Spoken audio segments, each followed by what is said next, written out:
경복궁 담장 훼손 사건 그 초이성에서 복구 작업을 이끈 스팀 세척이나 이런 걸로 중화시키는 작업을 해야 되는데 기온이 낮아지면서 조금 어려움이 있어서 문화재 보존 과학자 정소영 과장님이십니다. 아유 안녕하세요. 반갑습니다. 안녕하세요. 처음 뵙겠습니다. 반갑습니다. 안녕하세요. 자 소개를 좀 해주시죠. 네, 저는 문화재청 국립고궁박물관 유물과학과에서 과장으로 근무하고 있는 정소영입니다. 처음 뵙겠습니다. 아 반갑습니다. 이번에 그 발생한 경복궁 담장 훼손 사건에 관한 얘기를 좀 드리자면 12월 16일이죠. 오늘 새벽 서울 경복궁 담벼락에 누군가 낙서를 남기고 갔다는 신고가 들어왔습니다. 스프레이로 된 낙서는 경복궁 담장 두 곳에서 발견됐는데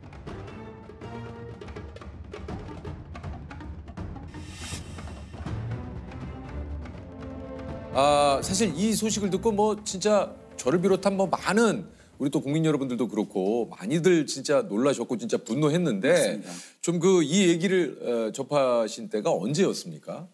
제가 12월 16일 아침 한 8시쯤에 사실은 연락을 받았는데요. 이게 주말 아침에 일어난 일이다 보니까 그러네요. 네, 사실 제가 자다가 갑자기 이제 문자를 받고 전화를 받은 상황이라 사실 이게 무슨 일인지도 잘 모르는 상황에서 그렇죠. 영춘문 담장에 낙서가 된 사진하고 사실 이걸 제거할 수 있냐 정말 간단하게 이렇게만 문의를 주시더라고요. 그래서 그때 이제 부랴부랴 사실 제가 집이 지금 세종시에 살고 있는데 네, 주말에 이제 다시 서울로 급하게 올라오게 됐습니다. 네. 아니 그 막상 현장에 가보니까 좀 어떠셨나요? 이렇게 규모라든가 이게 굉장히 그 뉴스로 보기에는 네. 광범위했던 것 같은데. 일단 영춘문 주변 담장에 대략 낙서가 좌우 나누어서 한 9m 정도였고요. 네, 저희 그 고궁박물관 쪽문 주변에는 대략 24m에서 25m 정도가 사실은 낙서로 도배가 되어 있었는데 처음에는 정말 이게 무슨 일인가 싶어서 좀 당황하기도 했고 그러니까요. 이걸 어떻게 지우지? 그리고 날씨가 또 너무 추워지다 보니까 사실 저희 입장에서는 작업이 저희 뜻대로 되지 않을까 봐 그게 또 굉장히 걱정스러운 부분이었습니다. 이게 참 그 낙서 내용도 이게 그 불법 영상 공유 사이트를 이거를 그 낙서를 했다라는 게 더욱더 이게 참 그 많은 분들의 공분을 샀어요. 맞아요. 이거 저 현장을 보고 진짜 너무 참담하지 않으셨습니까? 네, 사실 저는 그 낙서가 되어 있는 그 내용이 정확하게 무슨 내용인지도 모르고 있었는데 네. 이제 그게 그런 사이트라는 걸 알게 돼서는 사실 더 황당하고 더 화가 나는 그런 상황이었습니다. 이게 이제 사건이 일어나고 나서 한 4일 후에 드디어 이렇게 범인이 잡혔는데 이게 참 그 많이 허탈했던 게 10대 또 그 청소년들이었어요. 이게 참 정말 그 경복궁과 세종대왕상에 그 낙서하면 300만 원을 주겠다라는 제안을 받고 한 행동이라고 그렇게 받은 대가가 10만 원. 이 고작 이 10만 원의 돈 때문에 이런 어마어마하고 이 지금 많은 분들의 진짜 이 분노를 자아내는 이런 일을 벌였다는 게 참 이게 믿기지가 않았어요. 네. 이 친구들이 잡혔을 때 사실 저희가 제일 추운 날 작업을 하고 있었는데 그 얘기를 듣고 너무 허무하고 허탈해서 사실은 조금 기운이 많이 빠졌던 것도 사실이고요. 네. 한편으로는 고작 그 돈 때문에 사실 이런 일을 벌였다는 것 자체가 저희로서는 조금 상상할 수 없는 일이었기 때문에 믿기지 않는 부분도 있었습니다. 이게 특히 중요한 것은 지금 이 아이들에게 범죄를 사주한 이 진짜 주범이 아직 지금 잡히지가 않았어요. 이게 좀 빠른 시일 내에 이 진짜 주범이 빨리 좀 검거되기를 진짜 바랍니다.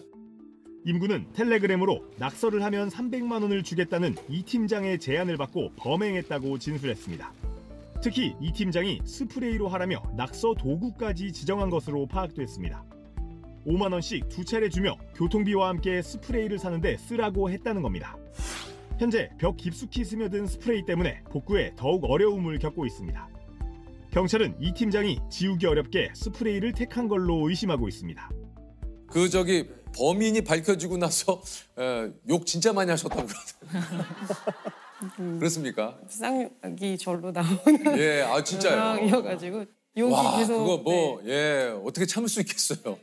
실제로 그 범인도 그 큰 면을 다 하는 데는 아주 금방 끝났을 거예요. 근데 그 단 몇 분의 그런 행위 때문에 저희가 2주 넘는 시간 그 많은 인력이 다 들어가서 하는 것 자체가 하면서도 잡히기만 해봐라. 여기 근데 잡혔는데 너무 허탈하죠. 너무 너무 허탈했었죠. 허탈해요 이게. 아 참. 사실 그 이후에 벌어진 추가 낙서범이 사실은 제 입장에서는 더 황당하고 더 화가 많이 나는 상황이라. 맞아요. 그 다음 날인가요? 그 또 문화재 또 스프레이를 또 해서 이제 문화재로 훼손을 했죠. 네, 그 최초 낙서가 있었던 영추문 좌측에 저희가 이제 작업을 하느라고 사실 가림막으로 이렇게 가려놓은 상태였는데 그 가림막 바깥에 또 한 3m 정도의 낙서를 또 다시 써놨더라고요. 근데 그게 밤 10시 20분 정도였는데 그걸 보고 저희가 사실 또 이런 비슷한 일이 그 옆에서 또 벌어진다고 생각하니까 사실 저희 입장에서는 계속 기운이 빠지는 상황이죠. 정말 기운이 빠지죠. 이게 정말 그 영추문 담장에 말씀하신 대로 이제 20대 남성이 낙서를 하고 자수를 했어요. 근데 이게 이제 범인이 범행 후에 올린 글이 또 많은 분들의 이 분노를 자아냈습니다. 이게 다들 너무 심각하게 상황을 보시는 것 같아서 그저 낙서일 뿐인데요. 죄송합니다. 아니 죄송 안 해요. 전 예술을 사랑한 것뿐이에요. 제 전시회에 오세요. 곧 천막 치고 마감될 거라 입장료는 공짜고요. 눈으로만 보세요. 어떻게 이런 뻔뻔하고 말도 안 되는 이야기를 많은 분들에게 보라고 쓸 수가 있습니까? 이게 정말 진짜 욕이 절로 나오네요. 근데 이해가 안 돼. 아니 정말 이해가 안 돼. 이게 전시회예요? 야, 이 사람 이게 참 정말 너무 화가 나고 황당한 상황이죠. 어쨌든 이게 문화재 낙서 피해가 이제 어제 오늘 일이 아닌 게 2014년 해인사 전각 13곳에 악령을 쫓겠다고 낙서를 또 했고요. 2017년 울주 언양읍성 성벽을 훼손해서 2,700만 원의 피해가 발생하는가 하면 또 얼마 전에 울산 문무대왕 왕비석에 낙서를 한 사건이 또 일어났다고 하는데 야, 이 일이 또 일어났어요. 의외로 정말 이런 일이 벌어질까 싶은 곳에 되게 많이 이런 낙서들을 하시더라고요. 이 정도야 뭐 사실 이렇게 가볍게 생각하시는 것 같거든요. 뭐 남들도 했으니까. 네. 뭐. 그리고 나 하나 더 한다고 해서 뭐 이게 큰일 그렇죠. 있겠어? 뭐 달라지겠어? 뭐 이제 이렇게 생각하시고 사실 거기에 별일 아닌 걸로 하시지만 사실 정말 문화유산을 훼손하는 건 정말 큰 범죄입니다. 그리고 사실 이런 행위들은 정말 절대 하시면 안 되는데 그 부분에 대한 것들을 꼭 다시 한 번만 좀 생각해 주셨으면 좋겠습니다. 이게 이제 문화재보호법 제92조 제1항에 따르면 문화재를 훼손할 경우 3년 이상의 유기징역에 처한다. 이게 이제 법에 나와 있습니다. 이것에 대한 처벌은 정말 본인이 직접 받으셔야 된다라는 점을 다시 한번 얘기 드립니다. 아니 그 언론에도 이제 공개가 됐지만 피의자들에게 최대 1억 원의 손해배상을 청구한다고 뉴스에 좀 났거든요.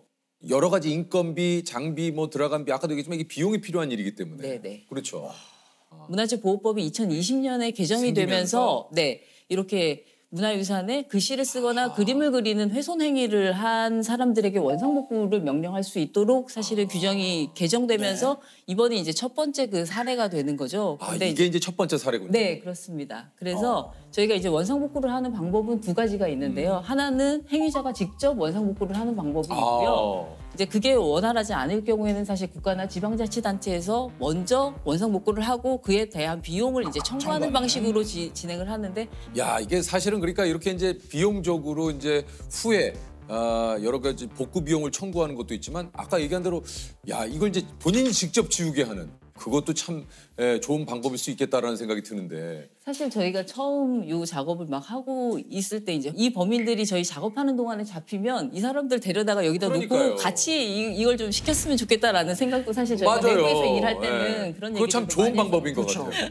장비를 임차하는 거, 필요한 재료비 이런 것들로 대략 한 2,150만 원 정도가 소요가 됐고 그다음에 이제 저희가 거의 인건비가 있죠. 그렇죠. 그래서 매일 한 30명 가까운 인원이 작업에 투입이 되었는데 그것들을 다 합산하니까 대략 1억 원 정도가 지금 현재까지 소요된 것 같다. 이제 이렇게 추산을 하고 있는 겁니다. 그러면 일단 이 비용 자체는 그 미성년자 친구들이니까 그 부모에게 청구가 저희가 이제 이 법률적인 부분에 대해서도 조금 검토를 했는데 16세, 17세 정도도 사실 본인이 그 비용을 이제 부담할 수 있다라고 판단을 한대요. 그래서 일단 1차적으로 당사자들에게 청구를 하고 만약에 당사자들이 그걸 이제 부담하지 못할 경우에는 이제 부모님이 대신 납부를 한다든지 뭐 이런 방식도 가능하다고 알고 있습니다. 이거 참 본인들은 이거를 참 이게 10만 원 그 받고 이 일을 벌려서 지금 1억의 손해배상을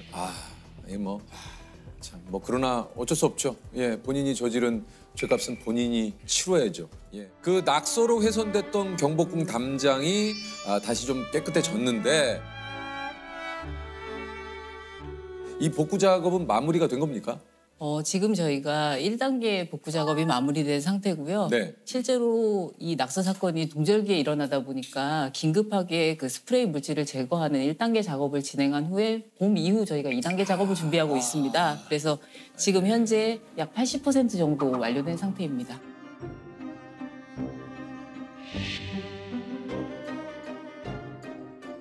야, 그러니까 이 문화재가 한번 훼손이 되면 이게 복구하기가 어마어마하게 힘드네요.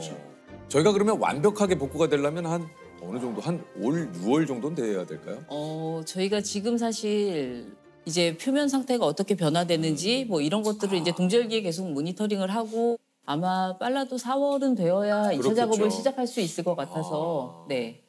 그렇군요. 뭐 우선은 이런 일을 통해서 다시는 이런 일이 일어나면 안 되겠죠. 네. 예. 그런 일이 있을 때는 언제든지 그런 것들을 좀 주변에 얘기해 주시고 좀 신고를 해 주시기 바라겠습니다. 네. 그래서 이번에 저희가 국가유산 훼손 신고 전화를 있습니까? 네, 지금 잘 운영하고 되네요. 있습니다. 네. 그래서 1661-9112번이고요. 네, 꼭 얘기하신 이곳으로 전화를 해서 신고를 좀 해주시길 부탁을 드리겠습니다. 우리 문화재는 뭐 이제 우리 스스로 또 지켜야 돼요.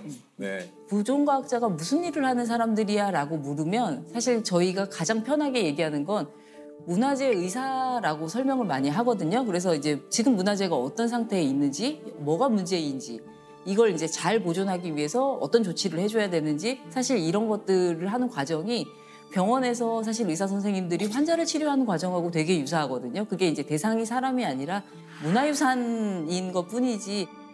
사용하는 장비도 그래서 저희도 엑스레이 장비나 CT 장비로 내부 구조를 보는 그런 분석법도 적용을 하고 있고요. 제가 다보탑을 2009년, 10년 보존체를 했었었는데 그때 사진들을 보면 우리 아버지 때 수학여행 오셨던 그런 유물을 우리가 하고 있고